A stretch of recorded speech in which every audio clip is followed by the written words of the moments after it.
A day after South Korea's President Lee Myung-bak declared that his country had referred the March 26 sinking of its corvette by North Korea to the United Nations Security Council, more voices of concerns were heard over North Korea's actions. We are assessing additional options to hold North Korea accountable. The nations of this region share the task of addressing these dangerous provocations. Inaction would amount to an abdication of our collective responsibility to protect the peace and reinforce stability in Asia. Another area of regret expressed by Dr. Gates, the lack of progress in US-China military ties in recent months, although he stressed in his wide-ranging speech that the US does not consider Beijing an enemy. Chinese officials have broken off interactions between our militaries, citing US arms sales to Taiwan as the rationale.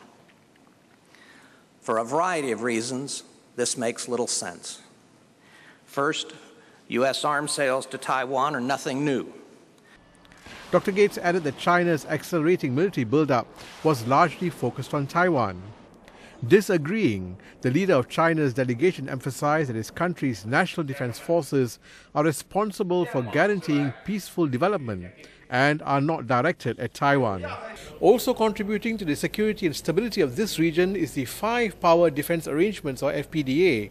The FPDA, which is made up of Singapore, Malaysia, the United Kingdom, New Zealand and Australia, will be celebrating its 40th anniversary next year. And ministers from the FPDA countries say it's been a successful model to build on.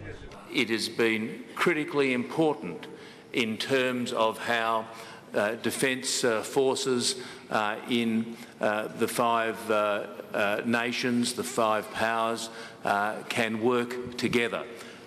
Interoperability, commonality on issues such as humanitarian assistance, disaster relief, and also we've seen this as critically important in terms of the role in East Timor.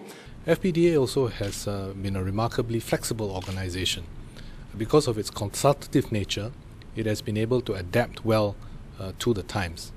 And also because each of the countries, each of the five countries has been prepared to put in effort, resources into the FPDA, the level of exercises and interaction has increased over the last 4 decades, and it's really at a very high level, a very useful level now. Discussions on the final day of the dialogue on Sunday will focus on humanitarian and disaster relief programs, as well as the battle against counter-insurgency.